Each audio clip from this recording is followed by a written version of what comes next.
नमो भगवते वासुदेवाय। ओम नमो भगवते वासुदेवाय।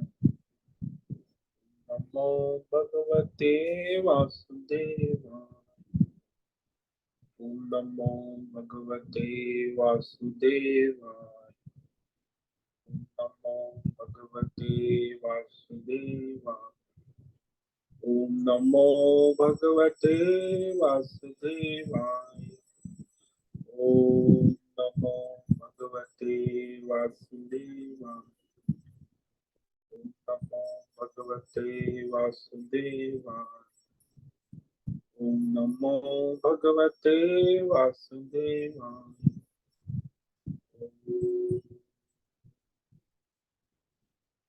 श्री परमात्मने नमो नमः। गणपतये नमो नमः। सरस्वत्यै नमो नमः। गुरुभ्यो नमो नमः। ओम सहनाववतु सहनौ भुनक्तु सह वीर्यं करवावहै तेजस्विनावधीतमस्तु मा विद्विषावहै। ओम शांति शांति शांति। सदाशिवसमारम्भां शंकराचार्यमध्यमाम् अस्मदाचार्यपर्यन्तां वन्दे गुरुपरम्पराम्। ओम पार्थाय प्रतिबोधितां भगवतां नारायणेन स्वयं व्यासेन ग्रथितां पुराणमुनिना मध्ये महाभारतम् अद्वैतामृतवर्षिणीं भगवतीम् अष्टादशाध्यायिनी अम्ब त्वामनुसन्दधामि भगवद्गीते भवद्वेषि वसुदेवसुतं देवं कंसचाणूरमर्दनं देवकी परमानन्दं कृष्णं वन्दे जगद्गुरुं। नमस्ते परमं ब्रह्म सच्चिदानन्दरूपाय निर्गुणाय नमस्तुभ्यं ओंकाराय नमो नमः। सर्वे दुर्गाणि तरन्तु सर्वे भद्राणि पश्यन्तु सर्वे सद्बुद्धिमाप्नोतु सर्वे सर्वत्र नन्दतु। ओम तत्सत। ओम ओम। आप सभी ऑनलाइन नेटवर्क पर उपस्थित भगवद गीता श्रवण साधकों को आज प्रातः का अभिवादन अभिनंदन अभिवंदन। हरि ही ओम हरि ही ओम हरि ही ओम। हम सबको आज का यह दिव्य दिन तन मन धन जन देश काल विषय वस्तु परिस्थिति अवस्थाएं आध्यात्मिक भौतिक दैवी क्षेत्र व्यष्टि समष्टि सभी को अपने अपने पूर्व में अनंत जन्मों में किए हुए संचित पाप पुण्य धर्म अधर्म मिश्र कर्म पके हुए फल स्वरूप में वर्तमान में आज सभी को अपने अपने प्रारब्ध अनुसार परमेश्वरी अचिंत्य योग माया के माध्यम से प्रसाद स्वरूप में प्राप्त हुआ है। अतः आज का यह दिव्य दिन परमार्थ हेतु निष्काम सेवा यज्ञ देव यज्ञ ऋषि यज्ञ पितृ यज्ञ मानवता यज्ञ भूत प्राणी यज्ञ सात्विक दान शारीरिक वाचिक मानसिक तप निष्काम कर्म योग ध्यान योग भक्ति योग ज्ञान योग साधना स्वाध्याय वेद शास्त्रों का अध्ययन अध्यापन उपासना आराधना के लिए समर्पित करे और करवावे। अत्यंत दुर्लभ मनुष्य जीवन को परमार्थ हेतु सार्थक करे और करवावे। आज विक्रम संवत 2081 ज्येष्ठ मास शुक्ल पक्ष की एकादशी सुबह 6:24 तक है। उसके बाद द्वादशी तिथि लग जाती है। आज है स्वाति नक्षत्र और यह दोपहर को 3:55 तक है। उसके बाद विशाखा नक्षत्र लग जाता। आज है मंगलवार। मंगल देव की आराधना उपासना और ग्रीष्म ऋतु यहाँ चल रही है। दिन का अधिकतम तापमान 45 डिग्री और रात का न्यूनतम तापमान 27 डिग्री रहा। वायु की गति 5-10 किलोमीटर प्रति घंटा चल रही। ईस्वी सन 2024 18 जून 18 जून 2024 सुबह के 7 बजने वाले हैं। कलयुग का प्रथम चरण 5250वां वर्ष 7वां वैवस्वत मनवंत श्वेत वराह कल ब्रह्मा जी का 26वां दिन और 51वां वर्ष चल रहा है।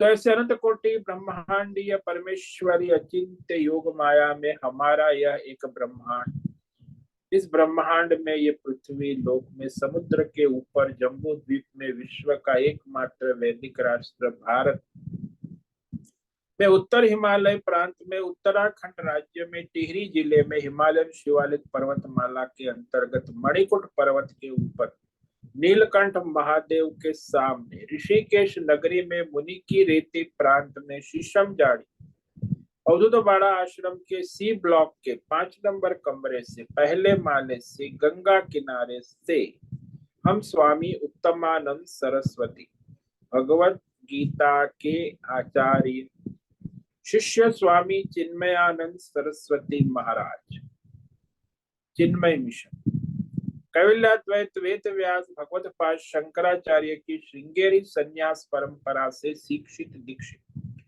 सनातन वैदिक भारतीय हिंदू धर्म अनुसार संपूर्ण भगवद गीता ज्ञान यज्ञ ऑनलाइन चैतन्यमय जीवंत लाइव प्रसारण के अंतर्गत व्याख्यान माला में अध्याय 6 ध्यान योग के श्लोक नंबर 10 पर संस्कृत एवं हिंदी में व्याख्यान करेंगे।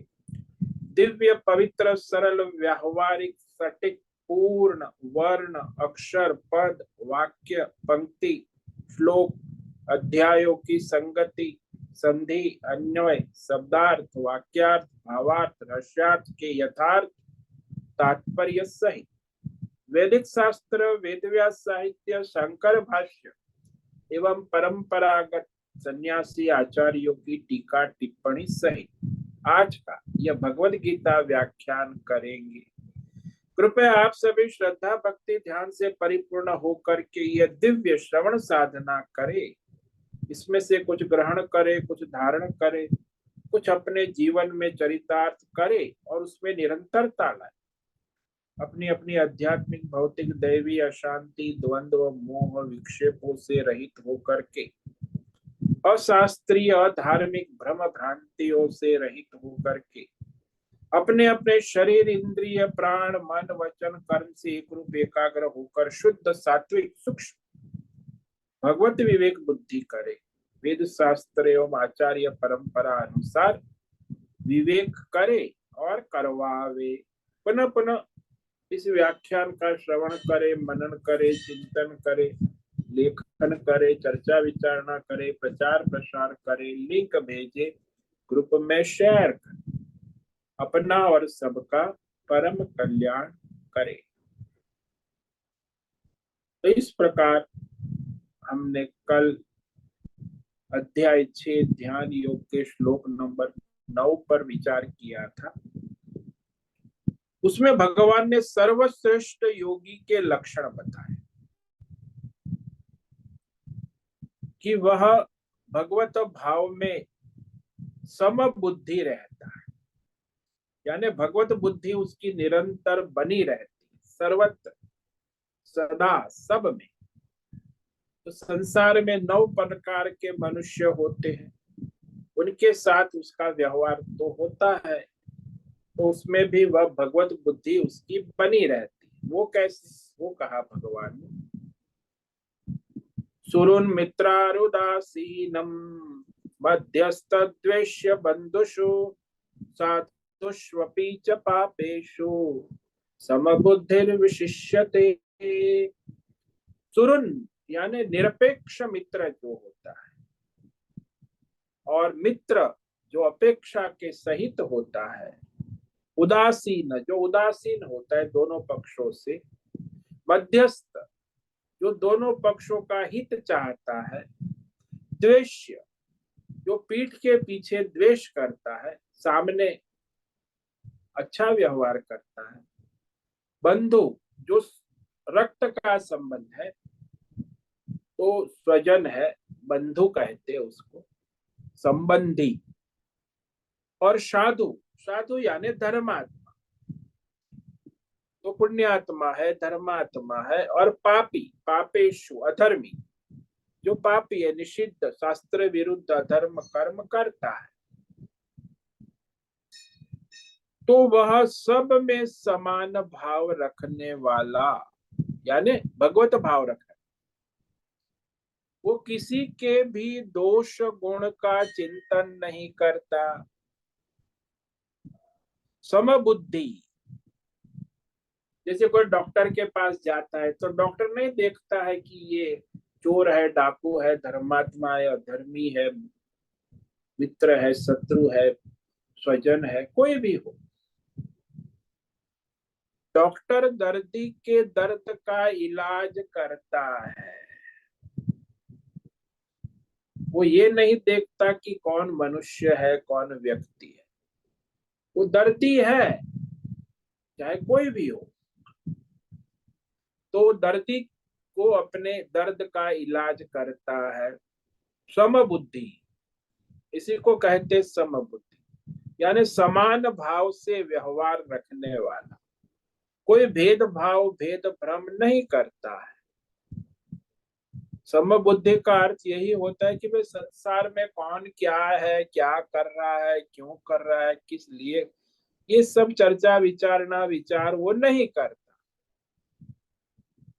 वो केवल अपने भगवत भाव से व्यवहार करता है, अपना जो धर्म है, स्वधर्म है। तो इसी तरह वह किसी के भी गुण दोष का चिंतन नहीं करता, क्योंकि मनुष्य में गुण दोष तो होते ही है, तो आचरण में भी भेद होता है, भिन्न भिन्न प्रकार के आचरण होते हैं। तो उससे वो विचलित नहीं होता, व्याकुल नहीं होता, व्यथित नहीं होता है। तो ऐसा जो योगी है, सर्वश्रेष्ठ भगवान का विशिष्यते, अत्यंत श्रेष्ठ कहा जाता है, सभी योगियों में श्रेष्ठ। तो यहाँ तक भगवान ने बताया कि ध्यान योग के लिए क्या क्या योग्यता और सर्वश्रेष्ठ योगी कौन है। अब वह जो ध्यान योग करने के लिए जो आवश्यक साधन साधना है, उसे भगवान कहने जा रहे हैं कि जो मनुष्य ध्यान योग करना चाहते, तो ध्यान योग करने के लिए केवल पुस्तक पढ़ने से तो ध्यान योग होता नहीं। इसलिए ध्यान योग करने के लिए पहले तो साधन साधना आचार्य भी होना चाहिए। आपको कार ड्राइविंग करनी है तो पुस्तक पढ़ के कार ड्राइविंग नहीं हो सकती, या ऑनलाइन यूट्यूब देखकर कार ड्राइविंग नहीं सीख सकते।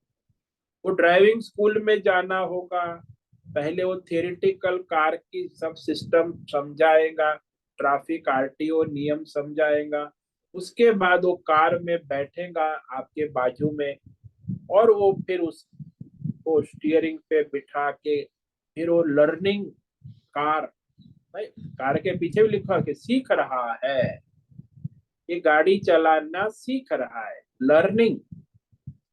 तो लोग भी आजू बाजू गाड़ी चलाने वाले समझते कि अभी ये तो सिखाओ है, इसीलिए इससे सावधान होकर चलना। तो वह सीखता है ट्रेनिंग, फिर कुछ दिनों के बाद वो स्वयं गाड़ी चलाने लगता है, तो आरटीओ उसे लाइसेंस दे देता है कि ये गाड़ी चला सकता है। उसके बाद फिर उसे वो लर्निंग स्कूल जाने की, या फिर वो उसका लर्नर टीचर शिक्षक गुरु की आवश्यकता भी नहीं रहती, वो स्वयं चलाने लगता है। वैसे ये पहले ध्यान योग के लिए पहले थियोरिटिकल पढ़ना आवश्यक है। थियोरी तो पढ़ ले।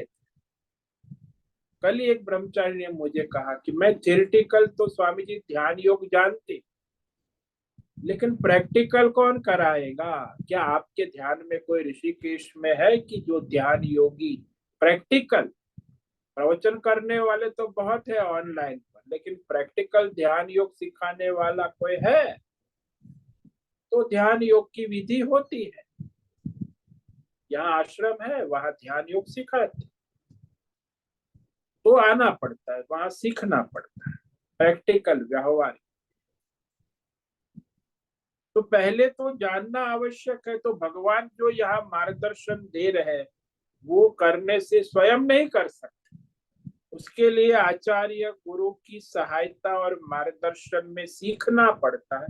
सीखने के बाद जब आप सीख जाते हैं तो फिर आप स्वयं कहीं भी अपना ध्यान योग कर सकते हैं, दूसरों को सिखा भी सकते, क्योंकि आप सीख चुके हैं। तो ये ध्यान योग की साधन क्या है, साधना क्या है, तो यहाँ इस 10वें श्लोक से 32वें श्लोक तक, यानी 22 श्लोक जो है, इस सारे ध्याता ध्यान ध्येय ध्यान योग के सारे साधन साधना अंग, योग कैसे करना, क्या क्या साधन बना जुटाना, क्या क्या साधना करनी, अंतरंग साधना क्या है, बहिरंग साधन क्या है, ये सारा निरूपण भगवान या पूरा ध्यान योग जो है वो पूरा समझाएगा। वैसे वो संक्षेप में मार्गदर्शन भगवान कर रहे हैं, तो आचार्य के पास से उसे विस्तार रूप से समझ लेना और सीखना आवश्यक। अपने आप स्वयं ध्यान योग नहीं हो सकता। इसलिए अब जो 22 श्लोकों में भगवान कहने जा रहे हैं वो ध्यान योग का साधन साधना और स्वरूप है। भाई साधक को क्या साधन करना होगा, ध्यान योग की क्या साधना है और साध्य क्या है, ये भी तो उसे बताना हो। तो सारा जो है ध्यान योगी की साधन साधना और साध्य का निरूपण 22 श्लोक में करें। तो सबसे पहले जो अंतरंग साधन है ना उसको बता रहे हैं कि अंतरंग साधन यानी पूरे अंतःकरण मन को इंद्रियों को संयमित करना, संसार से अपने को उपराम करना, ये आवश्यक। जैसे आपको सोना है तो सोने के लिए आप अपने बिस्तर में जाते हैं, चादर ओढ़ते हैं, तकिया लगाते हैं, पंखा चालू करते हैं, नाइट लैंप करते हैं और सो जाते। तो सोने की तैयारी भी होती है ना, और बाद में सोने के लिए प्रयत्न करते हैं, तो 5-10 मिनट, किसी को 15 मिनट में नींद आ जाती। तो सोने की जैसे साधना है रोज, ऐसे ध्यान योग में भी सारी साधन साधना है।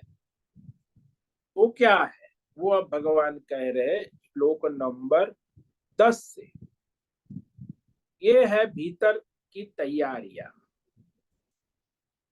योगी युंजीत सततम आत्मानं रहसि स्थितः एकाकीयत चित्तात्मा निराशीर परिग्रह। अब यहाँ जब योगी शब्द भगवान कहते तो वो ध्यान योग, हर अध्याय में जो योगी शब्द तो भगवान बोलते हैं, मतलब कर्म योग का अध्याय है तो कर्म योगी। जब भगवान योगी ध्यान योग में कह रहे तो ध्यान योग, फिर जब भक्ति योग में योगी शब्द कहते हैं तो भक्ति योग, तो वो ज्ञान योग में कहेंगे तो ज्ञान योगी। तो योगी शब्द का अर्थ एक समान गीता में नहीं, विषय के अनुसार भगवान कहते यहाँ ध्यान योगी। वह ध्यान योगी, उससे पहले क्या करना होगा, बोले यत चित्तात्मा,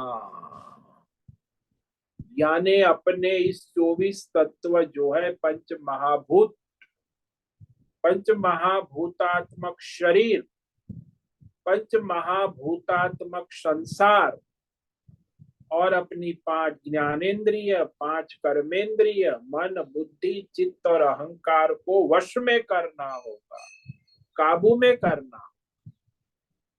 ये सबसे पहला काम।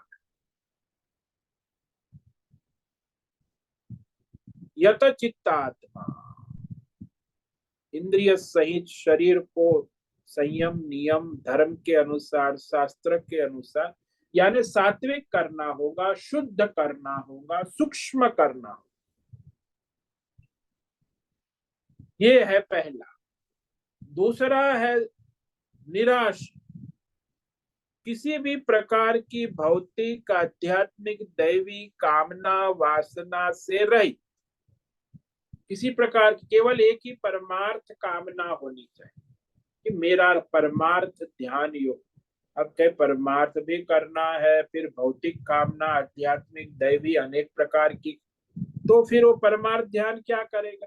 ये कामना है उसे घुमाती रहेगी, भौतिक कामना आएंगी, आध्यात्मिक आएंगी, तो सारी कामना से रहित होना, निराश, केवल एक परमार्थ की कामना, उसे कहते हैं निराश। अपरिग्रह, यानी किसी भी भौतिक अध्यात्म दैव विषय में ममत्व नहीं, मेरा नहीं, तो भगवान का है। अपरिग्रह, मालिक न बन के बैठे, सेवक बने, भगवान का है।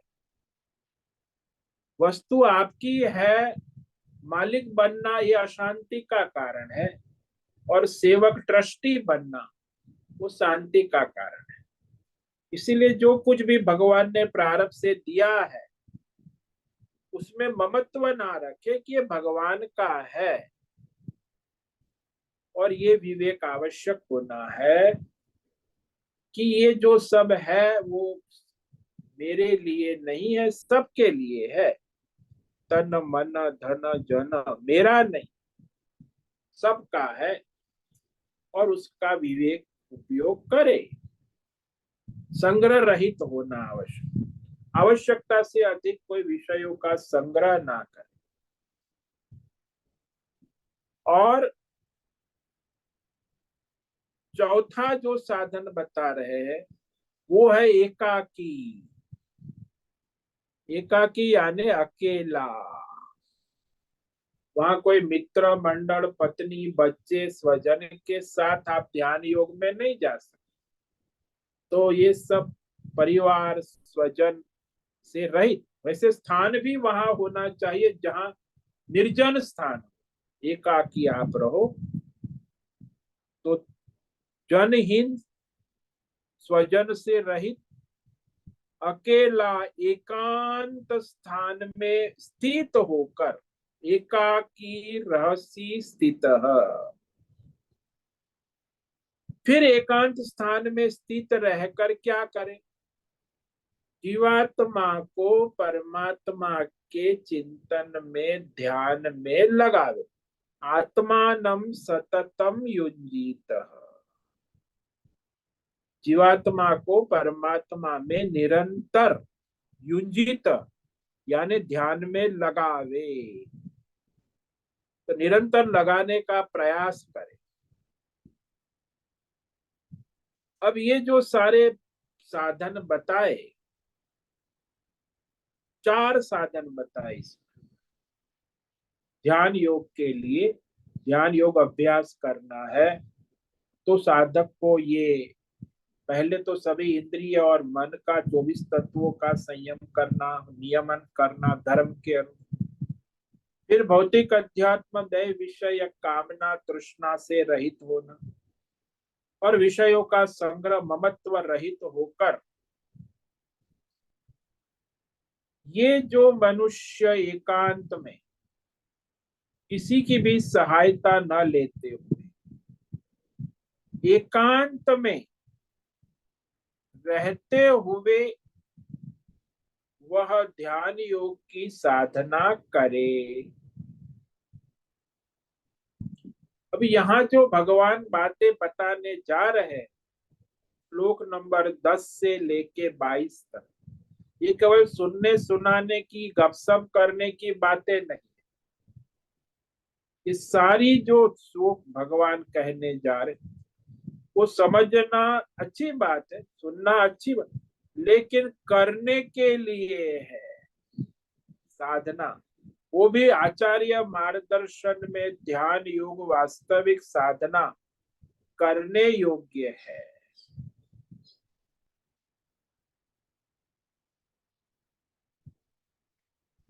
तो यहाँ ये साधना जो है दो प्रकार की होती, ये समझ लो। एक जिनके ज्ञान का फल होता है, जिनको जानने से फल हो जाता है,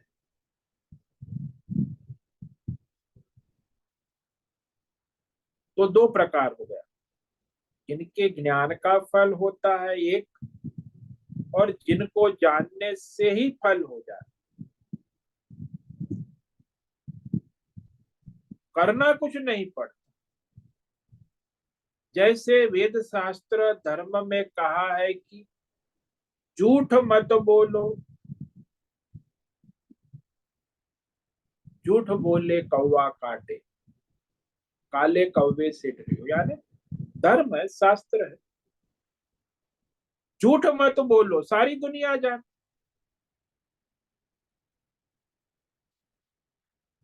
तो झूठ नहीं बोलना सुनकर कुछ करोगे नहीं, वरना झूठ बोलने से निवृत्त रहो।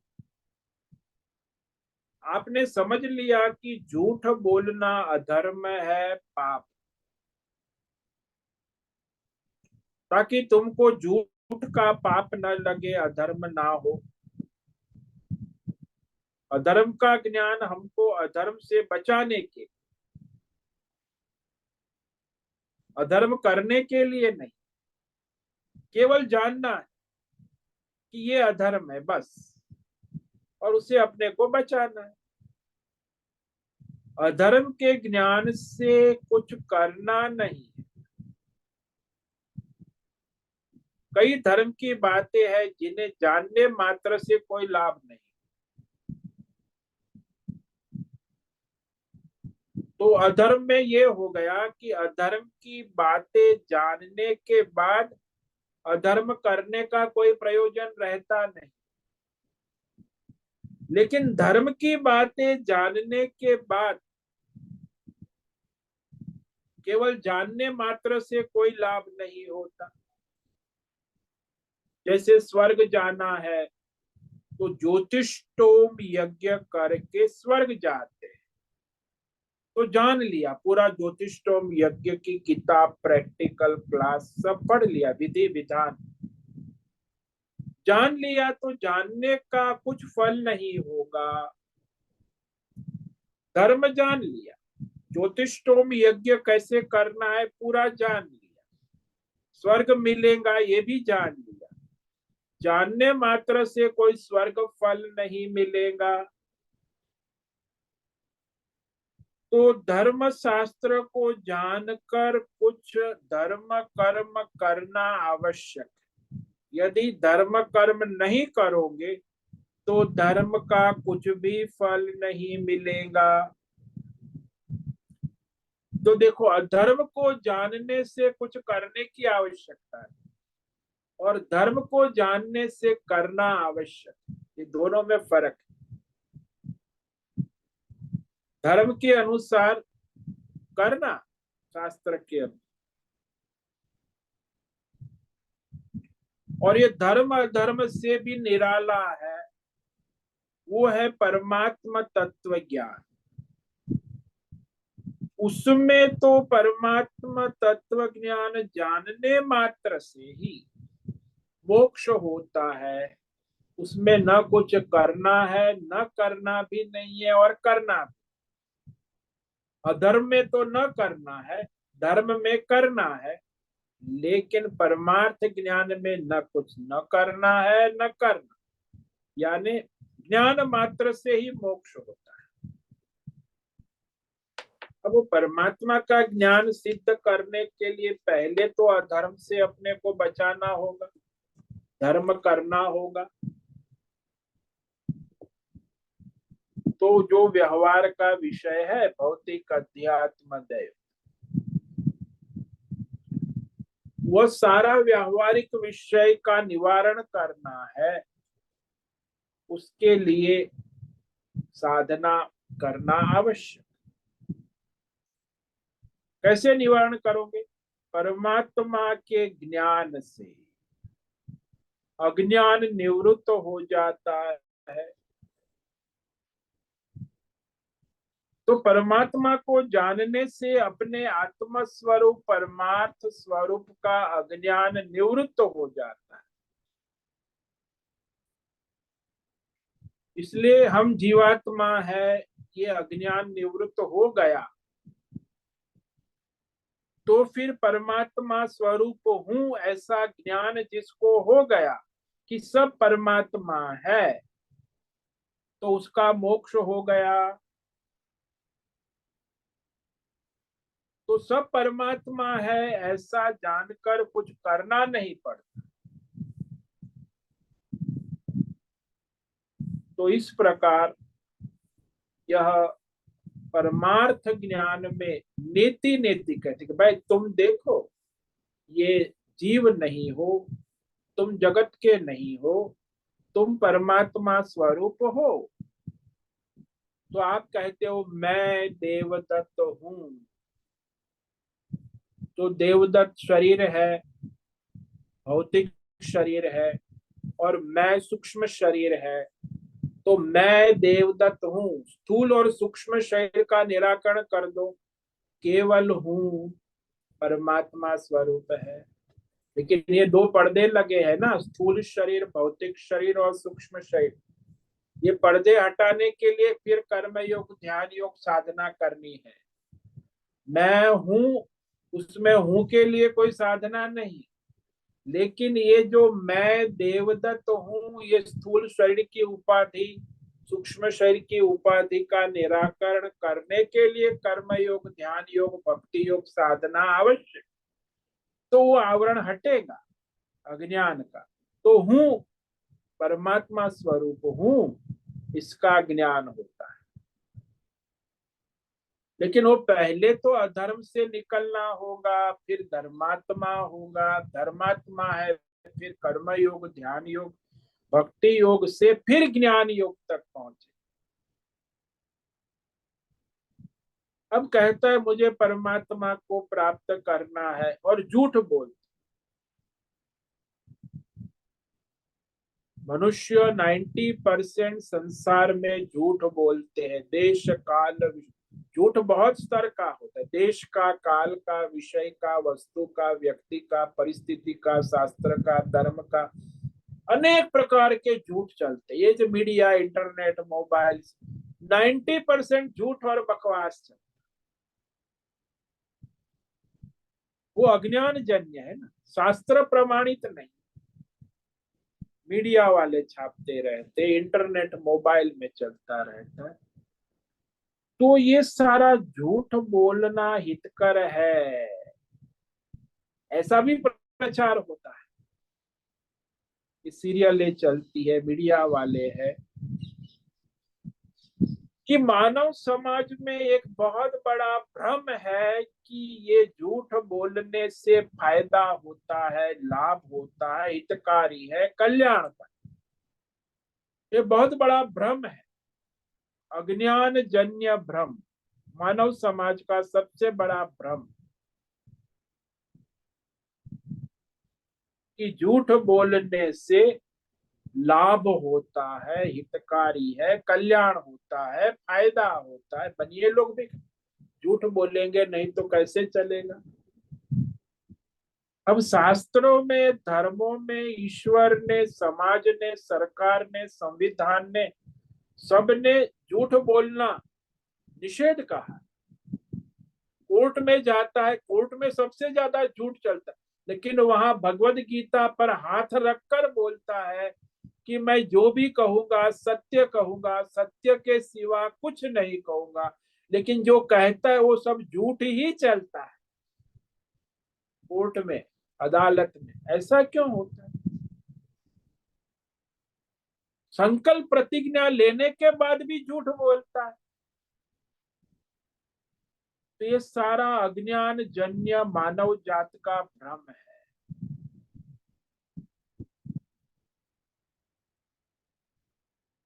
तो झूठ नहीं बोलना ऐसा सबको पता है। कौन नहीं, जब छोटा बच्चा है वो भी जानता है कि वो झूठ बोल रहा है। छोटी भाई तुरंत कहेगा ए तू झूठ बोल रहा है। तो सब बच्चा भी जानता है, 3 साल का, तो बड़ों को सिखाने की जरूरत नहीं। सच क्या है, झूठ क्या है। अब बिना कुछ किए ही झूठ बोलने से पाप से बच जाते हैं। झूठ नहीं बोलना है ये सबको पता है, पर बोलते हैं। सारी दुनिया बोलती, परिवार वाले भी बोलते, समाज में भी, सब जगह, यहाँ साधु समाज में भी लोग झूठ बोलते हैं। कई बार कहते हैं कि जानते तो है कि झूठ नहीं बोलना है, लेकिन लाभ देखकर, फायदा देखकर, और खासकर अदालत में जाते हैं तो झूठ बोलना पड़ता है, ऐसा कहते हैं। बोलना नहीं चाहते लेकिन पड़ता है। तो उसका धर्म ज्ञान जो है ना, मानव धर्म का, उसमें संशय है, विपर्य है, विरोधाभास। एक तरफ कहता है झूठ बोलना अधर्म है, दूसरी तरफ झूठ बोलना आवश्यक है। ये बहुत ही बड़ा संशय है मानव जाति, और विरोधाभास है, कॉन्ट्राडिक्शन जिसको कहते, विपर्य। उन्हें संशय है, पता नहीं झूठ बोलने से क्या होगा, लाभ होगा कि हानि होगी। बोले झूठ बोलने से नरक जाना पड़ेगा। अब वो नरक तो कोई किसी ने देखा नहीं, कहता नरक जाना या नहीं, नरक लोग भी है या नहीं किसको पता। अरे झूठ बोलने से नरक का मतलब ये है कि तुम्हारे मन में विक्षेप खड़े हो जाएंगे, अशांति खड़ी हो जाएगी, और फिर शराब पीकर सोना पड़ेगा या नींद की गोली खानी पड़ेगी। वही नरक है। लेकिन वो समझता है झूठ बोल के मैं रात को नहीं सो पाएगा, या तो शराब पीनी होगी या नींद की गोली खानी होगी। झूठ किया है तो झूठ तो अशांति खड़ी करेगा। तो उसे लगता है कि ठीक है, हम इलाज कर लेंगे, झूठ बोल लेते, फायदा हो जाए। नरक लोग किसने देखा है झूठ बोलने से लाभ होता है, फायदा होता है। अब झूठ बोलने का नुकसान जो धर्मशास्त्र ने कहा, वो भी जानता है कि नुकसान भी है, लेकिन फायदे को देखकर वो झूठ बोलता है, अधर्म कर। इसका मतलब ये हुआ कि धर्मशास्त्र को जानता है, लेकिन धर्मशास्त्र में दृढ़ निष्ठा, श्रद्धा नहीं है, संशय है। अरे भगवान ने कहा, वेद ने कहा, शास्त्र ने कहा, सरकार ने कहा, कोर्ट में भी आपने हाथ रखा, गीता के ऊपर हाथ रखा कि सत्य और सत्य, फिर भी झूठ बोलेगा कोर्ट में। क्यों? संशय रहता है। वकील ने भी कहा कि जी सच बोलोगे तो केस हार जाओगे, इसलिए झूठ बोलना ही है। झूठ बोलोगे तो ये मुकदमा जीत जाओगे। तो ये विरोधाभास हो गया, संशय हो गया। झूठ बोलने से लाभ होता है। तो धर्म शास्त्र सत्य, उस पर संशय है, उसमें विरोधाभास है, विपर्य है, यानी दृढ़ निष्ठा नहीं है, श्रद्धा नहीं है। ज्ञान है, लेकिन वो संशयात्मक ज्ञान है, विरोधाभास है, कॉन्ट्राडिक्शन है, विपर्य है। कि धर्म में तो कहा है कि झूठ बोलना नरक का द्वार है, तो नरक तो है, लेकिन उसे विश्वास नहीं, तो उसका अज्ञान नहीं मिटा है। झूठ ने फायदा भी होता है। भगवान ने कहा संसार के सारे दुख और नरक और अशांति और कष्ट का जो द्वार है, वो है ये झूठ बोलना, काम क्रोध लोभ मोह। तो सब प्रैक्टिस करते खुले आप, और उसे अशांत, फिर कहते कि हमें बहुत कुछ अशांति है, कष्ट है, महाराज जी कोई दया करो, कृपा करो। हम झूठ तो बोलेंगे, हम कामना वासना में डूबे रहेंगे, हम क्रोध भी करेंगे, हम लोभ भी करेंगे, लेकिन हमें शांति, सुख और भगवान की भक्ति चाहिए। अरे कैसे कॉन्ट्राडिक्शन, विरोधाभास।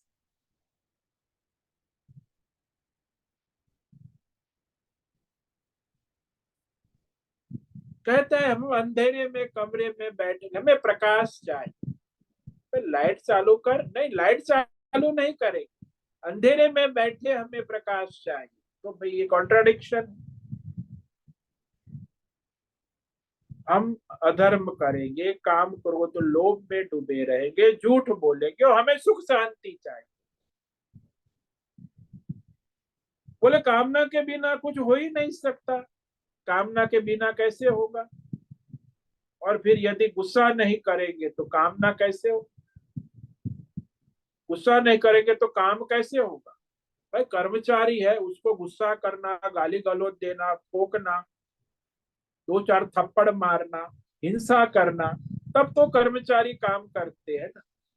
बच्चे को भी एक बार समझाए, दो बार समझाए, नहीं समझेगा तो डंडे मारने पड़ते, क्रोध करना पड़ता है। नहीं करेगा तो बच्चा पढ़ेगा कैसे? ये सब दल्लेबाजी होती है संसार कि ये सब करना पड़ता है। करना तो नहीं चाहते लेकिन करना पड़ता। इसके लिए एक बार हमारे एक संत है, वृंदावन में एक संत रहते थे, जिसका नाम था उड़िया बाबा महाराज। अब उड़िया बाबा तो है, लंगोटी बांध कर बैठे रहते थे वहां पेड़ के नीचे, पीपल के, बरगद के। कोई लोग आ गए तो सत्संग कर लेते थे, और भिक्षा भोजन वही अन्न क्षेत्र में कहीं खा लेते थे, और नदी में स्नान कर लेते थे। एकदम फक्कड़ नदी किनारे पेड़ के नीचे रहते। तो धीरे धीरे क्या हुआ कि वो उड़िया बाबा जो था, उनके भक्त मंडल बनने लगे, आने लगे भक्त। का महाराज ये हमारी जमीन है, आपको दान देते हैं, यहाँ हम आश्रम बनाएंगे। तो कुछ 10 8 10 भक्त इकट्ठा हो गए, किसी ने जमीन दी, किसी ने मकान बनाया, किसी ने व्यवस्था संभाली। तो कहा ठीक है बनाओ, मैं क्या कर सकता हूँ।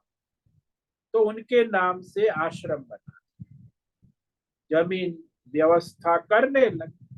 अब जब आश्रम शुरू होता है, उसमें व्यवस्थापक 5 10 होते हैं, और बाकी भक्त मंडल आते रहते हैं, जाते रहते, तो व्यवस्था में तो फिर सब खींचातानी होती ही रहती।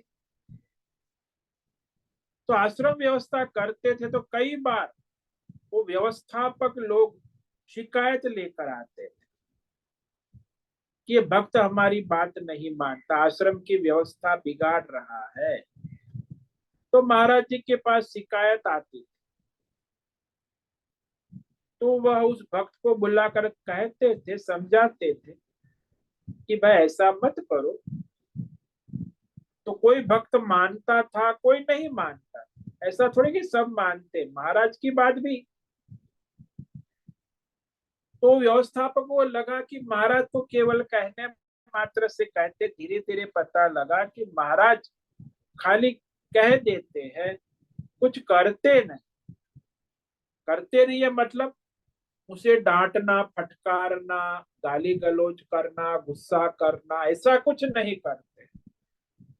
केवल प्रेम से कह देते हैं कि भाई ऐसा मत करो तो आपका कल्याण होगा, लेकिन वो सुनते नहीं है। तो नहीं सुनने वाले हो तो कोई सुनने वाले नहीं, अपनी मनमानी करने वाले वो तो करेंगे। भक्त भी दो प्रकार के होते हैं, मनमानी भक्त होते हैं, एक धर्म नियम संयम में रहने वाले, सभी आश्रमों में उद्दंड भी होते हैं, नियम से चलने वाले भी होते। अब उन्होंने सोचा कि महाराज किसी को डांटते नहीं है, फटकारते नहीं है, दंड नहीं देते हैं, तो फिर ये आश्रम की व्यवस्था कैसे चलेगी? व्यवस्था बिगड़ रही है। तो सारे व्यवस्थापक इकट्ठा महाराज के पास आके, देखो महाराज जी, आपको तो कुछ करना होगा, इनको डांटना होगा, दंड देना होगा, नहीं तो ये लोग कभी सुधरने वाले नहीं है।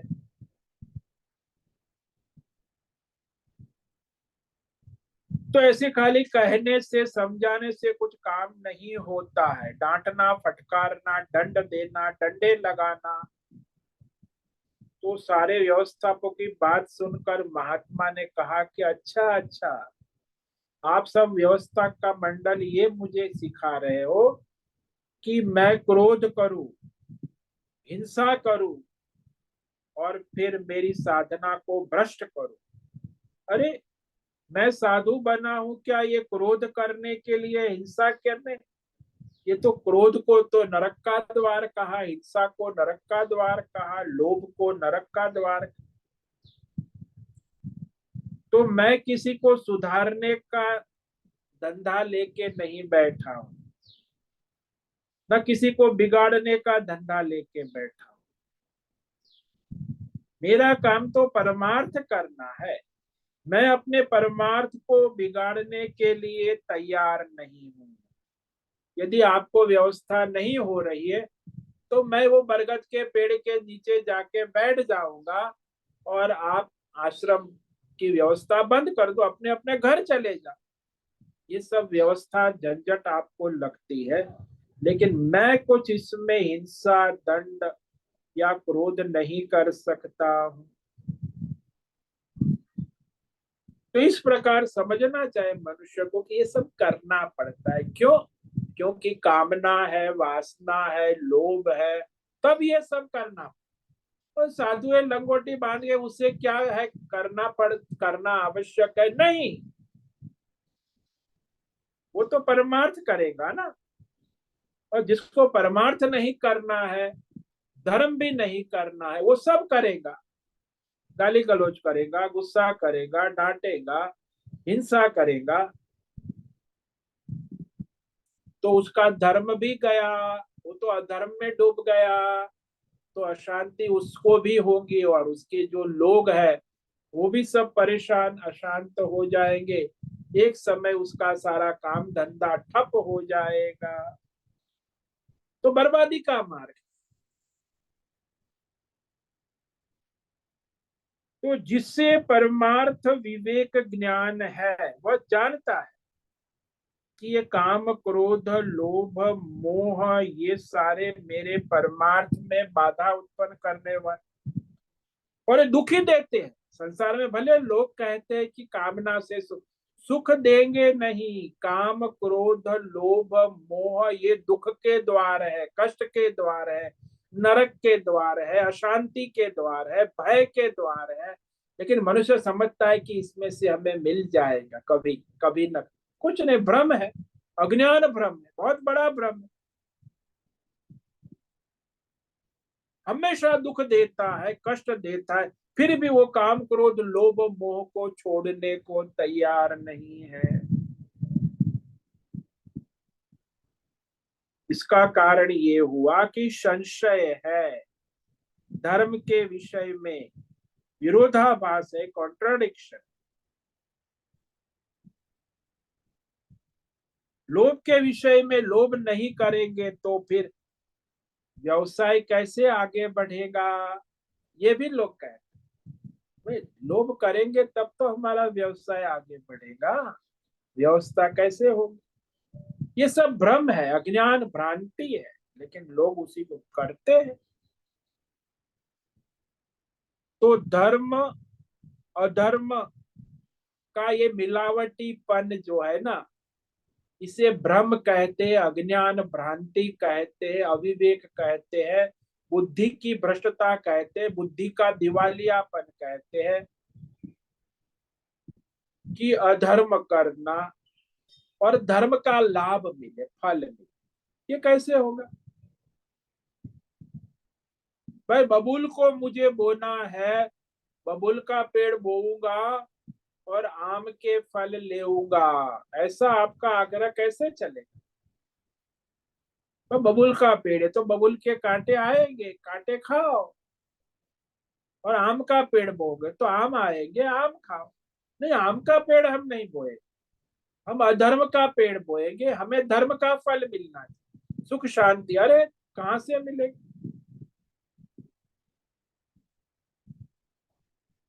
इसीलिए कई बार हम घर में जाते हैं भिक्षा भोजन के लिए, तो वो कहते हैं कि महाराज देखो हमारे पास सब है, मोटर गाड़ी बंगला पत्नी बच्चे पोते नाते रुपया पैसा व्यापार अरबोपति करोड़पति, लेकिन हमारे पास एक चीज नहीं है।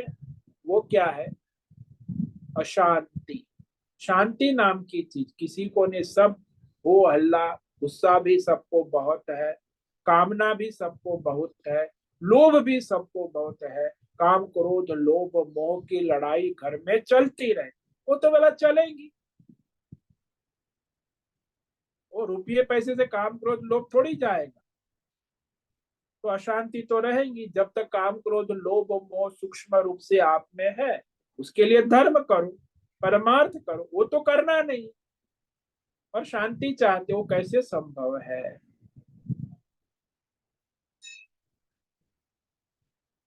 काम क्रोध लोभ बुरा है सब जानते हैं, फिर भी सब प्रैक्टिस करते हैं। ये भी बड़ा आश्चर्य है। क्रोध मायने बिना कारण क्रोध ना करे, ऐसा कहते हैं। अरे बिना कारण क्रोध तो पागल भी नहीं करते। इसका तात्पर्य ये हुआ कि सब इस काम क्रोध लोभ के विषय में अपना अपना मतलब और अर्थ निकालते। आजकल बोलते हैं अरे ज्यादा लोभ नहीं करना, थोड़ा ही करना है। अत्यधिक लोभ करने से क्या है? 500 रुपये से ज्यादा की चीज का लोभ ना करो। कोई कहता है 5 लाख से ज्यादा की चीज का लोभ ना करो। कोई कहता है 5 करोड़ से ज्यादा लोभ ना करो। झूठ बोलना भी बुरा है, तो भी बहुत बड़ा झूठ मत बोलो, छोटे छोटे झूठ बोलने से क्या फर्क पड़ता है? अरे झूठ झूठ है, छोटा नहीं है बड़ा नहीं है। लोभ 500 रुपये का हो या 5 रुपये का हो या 5 लाख का हो, लोभ लोभ है। नहीं समझाते हैं लोग कि ये तो करना ही पड़ेगा। इसका मतलब ये हो कि हमें झूठ बोलना ही चाहिए। तो फिर आप झूठ बोलोगे, लोभ करोगे, और फिर कहोगे धर्म भी करना है। कैसे धर्म? अब धर्म के विपरीत चल रहे हो, अधर्म कर रहे हो, और धर्म करना है, कैसे होगा? तो ये विरोधाभास जय संशय है, यानी कि धर्म के विषय में, परमार्थ के विषय में उसकी बुद्धि में दृढ़ निश्चय नहीं है, दृढ़ संकल्प डावाडोल है, दुविधा है, भ्रम है, भ्रांति है। धर्म है धर्म है, अधर्म है अधर्म। धर्म अधर्म की खिचड़ी पका दी, इसलिए आज के युग को खिचड़ी युग कहते। धर्म अधर्म की खिचड़ी मिलावट। ये मिलावटी लोग जो है स्वयं भी परेशान रहते हैं, दूसरों को भी परेशान। तो इसीलिए पहले धर्म के खांचे में ही फेल हो जाते, अधर्म को ही धर्म बना देते हैं। तो आगे परमार्थ कैसे होगा? तो इस पर हम कल विचार करेंगे कि पहले तो वो अपने काम क्रोध लोभ को काबू में करना होगा धर्म के अनुसार। तो इस पर हम कल विचार करेंगे। और तो आज जो है ये ध्यान योग के साधन के रूप में पहले तो संयम नियम करना है, तो धर्म को धारण करना होगा, इस पर विचार किया। योगी युंजीत सततम आत्मानं रहसि स्थितः एकाकीयत चित्तात्मा निराशीर परिग्रह। तो ये 24 तत्व है संसार, पंच महाभूत की बाजार लगी है, मार्केट संसार। और 5 ज्ञानेन्द्रिय, 5 कर्मेंद्रिय, मन बुद्धि, उसको धर्म के अनुसार संयमन नियमन करना। यत चित्ता, यानी धर्मात्मा ही संयमी हो सकता। धर्म अधर्म की खिचड़ी पकाने वाला नहीं, और अधर्म करने वाला तो कभी नहीं। और कामना से रहित, संग्रहखोरी से रहित, अकेला एकांत स्थान में बैठकर अपने ध्यान योग की साधना जीवात्मा को परमात्मा में लगाए, यानी ध्यान में लगावे। ओम नमो नारायणाय, ओम नमो नारायणाय, ओम नमो नारायणाय, ओम नमो नारायणाय, ओम नमो नारायणाय। कायेन वाचा मनसेन्द्रियेण वा बुद्ध्यात्मना वा प्रकृते स्वभाव करोमि यद्यत् सकलं परस्मै नारायणायेति समर्पयामि। ओम सर्वे भवन्तु सुखिनः, सर्वे सन्तु निरामया, सर्वे भद्राणि पश्यन्तु, मा कश्चित् दुःखमाप्नुयात्, अस्तु मा सद्गमय, तमसो मा ज्योतिर्गमय, मृत्योर्मा मृतंगमय। ओम पूर्णमद पूर्णमिदं पूर्णात् पूर्णमुदच्यते पूर्णस्य पूर्णमादाय पूर्णमेवावशिष्यते।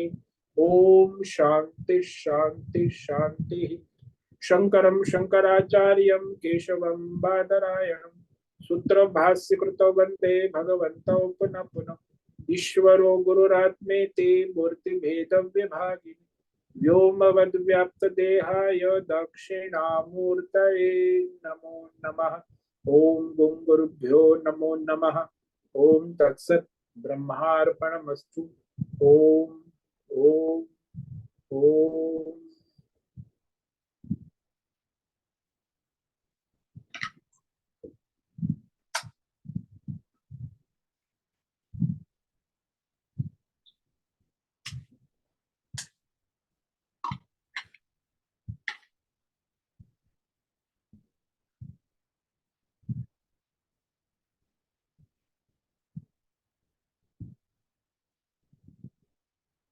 समय है 5 मिनट, किसी साधक को कोई प्रश्न है पूछ सकते।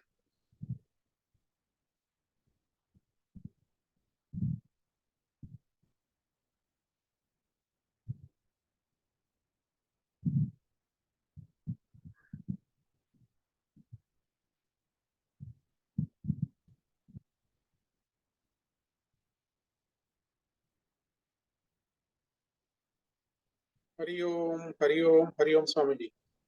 हरिओम, बोलो भद्रेश। स्वामी जी, ये जो ध्यान के तो वास्तव में कर्म योगी ही अधिकारी है। हाँ, कर्मयोगी जो है वही उसका अधिकारी है, बाकी धर्मात्मा भी नहीं हो सकता। धर्मात्मा और अधर्मी ये सब लोग ध्यान करते हैं, उसका कोई कोई मतलब ही नहीं है। वो तो केवल चुप करने का है, मन को चुप, वो शटअप कहते हैं ना, बच्चों को शटअप कर देते हैं, मन को चुप, वो उसको ध्यान समझते हैं। हम्म, ये जो ध्यान के बारे में भ्रमणा है, हाँ तो बहुत बड़ी भ्रमणा है। हाँ, तो आजकल इंटरनेशनल मार्केट है ध्यान योग की। अब योगा फेस्टिवल आ रहा है 21 तारीख को। योगा योगा ध्यान योग कर्म योग आसन पासन, ये सब बकवास। धर्म के बिना क्या है, ये सब ढोंग पाखंड है, और क्या है, तो चलेगा वो तो। धर्म धर्म भी नहीं, कर्म योग के बाद ही तो अधिकारी बनता है। हाँ हाँ, कर्म योग के बाद ही अधिकारी बनेगा। ये सब क्वालिफिकेशन आवश्यक है। धर्मात्मा, इंद्रियों का संयम, कामनाओं से रहित होना, संग्रह से रहित होना, अकेला एकांत में बैठना, ये सब भगवान बताएंगे। ध्यान योग की सारी विधि विधान साधना। तो पहले तो कर्मयोगी नहीं है वो ध्यान योगी हो ही नहीं सकता। पहले तो शरीर स्वस्थ होना जरूरी है, हाँ जी, हाँ जी, हाँ जी। फिर इंद्रियों का संयम, हाँ, 10 इंद्रियों का संयम, बाद में मन मन का का शुद्धि। एकाग्रता, हाँ बुद्धि की शुद्धि, विवेक, हाँ जी, ये सब की तैयारी कर्म योग से होती है। हाँ जी, हाँ जी, हाँ जी। वो कर्म योग की धर्मात्मा होगा, कर्मयोगी होगा, ये सब कर सकता है। तो जो अधर्मी है उसके लिए तो ये ढोंग प्रपंच ही है। हाँ, वो ढोंग पाखंड है, और क्या है, वो चुप यानी शटअप करना है। वो बैठेगा, पलायनवाद है। हाँ वो पलायनवाद। चुपचाप बैठेगा तो बैठा है ध्यान में, केवल बगला भगत, जैसे वो बगला होता है ना, बगला भगत का ध्यान क्या होता है, वो बगला एक पैर से खड़ा रहता है घंटों। मैंने देखा यहाँ हमारे गंगा किनारे, है तो गोरा और बड़ा ध्यान में बैठा है, लेकिन दिन में 10, 20, 25 मछली खा जाता है, यानी हिंसा। ध्यान किसके लिए करता है? मछली के, हिंसा के लिए। 10-15 मछली खा जाता है शाम तक, वहीं खड़ा रहता है, एक पैर पे खड़ा रहता है नदी किनारे। ये बगला भगत का ध्यान, इसलिए बगला ध्यान कहते हैं। आजकल वही धंधा चल रहा है ज्यादातर, बगुला भी ध्यान करता है।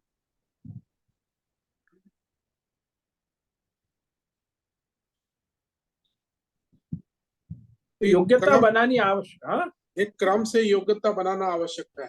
हाँ जी, हाँ जी, हाँ जी। किसी भी क्षेत्र में आप लोग संसार में मान लेते योग्यता कि भाई एमबीबीएस करना है तो एंट्रेंस पास, वहां तो क्रम मानेंगे। भाई परमा आध्यात्मिक साधना में बस चक्रम अक्रम कुछ भी चलेगा, ऐसा नहीं होता ना। यहाँ तो और भी ज्यादा सूक्ष्म है। वो तो भौतिक है, medical science entrance, engineering entrance. तो एंट्रेंस पास करना, धर्म कर्म योग पास करना, ये बिना उसके बाद में तुम ध्यान योग भक्ति योग में लग जाओ, ज्ञान योग में। तो वैसे ही हुआ कि बिना एंट्रेंस पास किए वो first year MBBS, second year, final year में घूमता रहेगा, कहीं का नहीं रहेगा। डॉक्टर बनना है तो पहले एंट्रेंस पास करना, ऐसे योगी बनना है तो पहले एंट्रेंस पास करना। बेसिक फंडामेंटल है धर्म और कर्म योग। अब धर्मात्मा नहीं है, कर्म योगी नहीं है, तो फिर आगे का सोचो ही मत, पहले इसको तैयार करो। धर्मात्मा बनो, कर्म योगी बनो, फिर आगे ध्यान योग भक्ति योग ज्ञान योग की योग्यता बनती है। वो सहज ही योग्यता बनती है। हाँ वो तो सहज बनी जाती है, उसमें कोई बनाने की जरूरत नहीं। हाँ स्वामी जी, क्लियर हुआ। बहुत बहुत धन्यवाद। ओम नमो नारायणाय। ओम नमो नारायण। ठीक है, आज का समय पूरा हो गया। सभी साधकों को आज का ओम नमो नारायणाय, ओम सभी नमो साधकों नारायण को स्वामी जी। ओम नमो नारायण। ओम नमो नारायण स्वामी जी। ओम नमो नारायण स्वामी जी। ओम नमो नारायणाय। ओम नमो। ओम से निवेदन है आज का सत्संग पूर्ण करें। ओम नमो नारायणाय। ओम आज का ये नमो दिव्य सत्संग नारायणाय हम स्वामी यही जी। पूर्ण करते हैं। सभी साधकों को ओम नमो नारायणाय। सभी साधकों को ओम नमो नारायण। नारायण।